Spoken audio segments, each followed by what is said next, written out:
La grande occasione di Memo. Memo desiderava essere diverso da com'era. Voleva essere più grande e più forte, come Roby l'Oscuro. Roby l'Oscuro era il capo della banda, soprannominato così perché aveva capelli nerissimi e la pelle sempre abbronzata. Organizzava le partite di calcio, sapeva dove c'erano delle vecchie case vuote da esplorare o come scalare i muri di misteriosi giardini abbandonati. E riusciva sempre a fare ridere i grandi quando erano arrabbiati con lui. Ma Memo aveva solo 6 anni. Non era capace di scalare i muri, i palloni gli sfrecciavano accanto senza che lui li potesse acchiappare e i grandi lo terrorizzavano. «Ehi, venite ragazzi, non ci sono macchine in giro, facciamo una partita!» Memo sentiva Roby chiamare i ragazzi della banda. «Dai, Memo, vieni fuori anche tu!» Ma lui scuoteva la testa, confuso. Aveva paura di quel grosso pallone e anche degli altri ragazzi. Quando Roby lo chiamava, gli altri gli facevano eco con un ritornello odioso. «Vieni, Memo, scemo, scemo, Memo! Dai, Memo, scemo, scemo, Memo!» Un giorno, mentre Memo stava come al solito desiderando di essere come Roby l'Oscuro, si accorse che gli altri ragazzi della banda stavano architettando qualcosa. Bisbigliavano tra loro e progettavano di andare al numero 40. Memo restò di sasso. Il numero 40 era una casa da ristrutturare e i muratori, degli omoni polverosi dalla voce tonante, avevano proibito ai ragazzi di avvicinarsi ai macchinari, ai cumuli di sabbia e alle carriole. Ma siccome quel giorno i muratori non c'erano, la banda aveva organizzato un'incursione al numero 40 per giocare nelle stanze vuote. Memo si nascose dietro un'automobile e rimase a guardarli. Procedevano velocemente lungo la strada, poi salirono gli scalini e scomparvero dentro la porta del numero 40.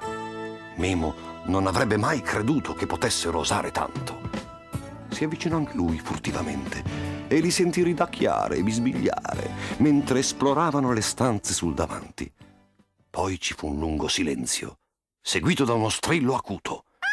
Memo si fermò impietrito dietro a un cumulo di sabbia e vide tutta la banda precipitarsi fuori dal numero 40.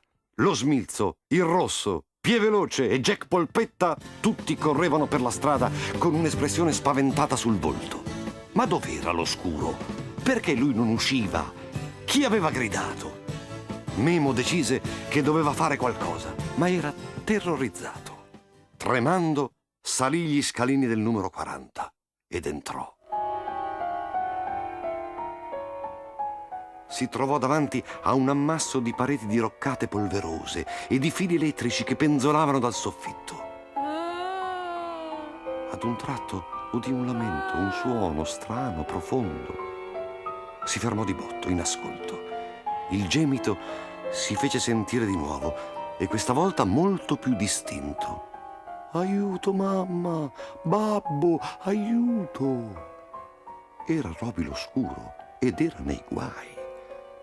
Memo tentò di chiamarlo, ma gli uscì di bocca solo un gridolino strozzato. Il lamento proveniva dal basso e infatti poco dopo Memo vide che nel pavimento di legno del corridoio c'era un grosso buco dai bordi frastagliati. «Roby, sei lì dentro?» «Memo, fammi uscire di qui!»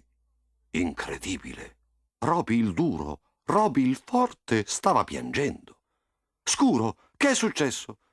«Ascolta, Memo, oh!» gemette Roby. «Mi sono fatto male, fai presto, aiutami!» Memo fu preso dal panico. Che cosa poteva fare? «Oh, Memo, presto! Dove sono lo Smilzo e gli altri?» «Sono scappati, ma ci sono io qui ad aiutarti!»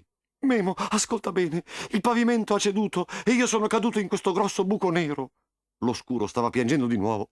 «Mi sono fatto male a una gamba. Memo, vai a chiamare mio padre!» Memo strisciò sulla pancia lungo il pavimento e guardò dentro il buco. La sagoma di Roby si distingueva appena. «Scuro, sei troppo scuro, non riesco quasi a vederti!» esclamò Memo. «Piantala di scherzare, Memo, e tirati indietro. Non voglio che cada anche tu qui dentro. Vai a chiamare mio padre, hai capito? Vai, presto!» «Sei sicuro, Scuro? Potrei saltare dentro il buco e farti compagnia?» «Memo, non fare lo scemo, vai a chiamare papà!» Va bene, vado. Tu stai lì tranquillo, non preoccuparti, Scuro, ti tireremo fuori. Memo corse a perdifiato a casa dello Scuro. Gli sembrava di non arrivare mai. Bussò forte alla porta e suonò anche il campanello. Ed ecco il padre di Roby, enorme, terrificante come tutti i grandi. Presto, signore, presto! Suo figlio si è fatto male, è caduto in un buco. E naturalmente, come tutti i grandi, anche il padre dello Scuro non capiva niente.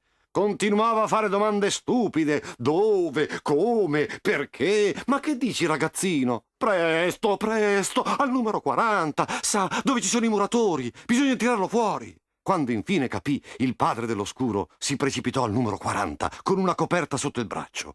Chiese a Memo di tenerla sul bordo frastagliato del buco, poi si calò dentro e in pochi istanti tirò fuori suo figlio. La coperta impedì allo Scuro di ferirsi con le schegge del legno spezzato e Memo l'avvolse intorno alle spalle dell'amico mentre il padre usciva a sua volta dal buco.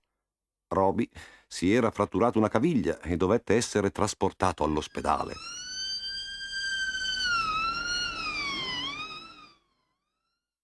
La mamma dello Scuro dette a Memo un'enorme fetta di torta e gli fece un sacco di complimenti per il suo coraggio e la sua bontà.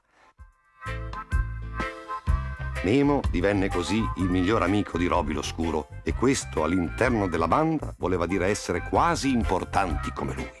Da quel giorno lo Smilzo, il Rosso e gli altri non si sognarono di cantare mai più quello stupido ritornello. Memo, scemo, scemo, Memo, scemo, Memo.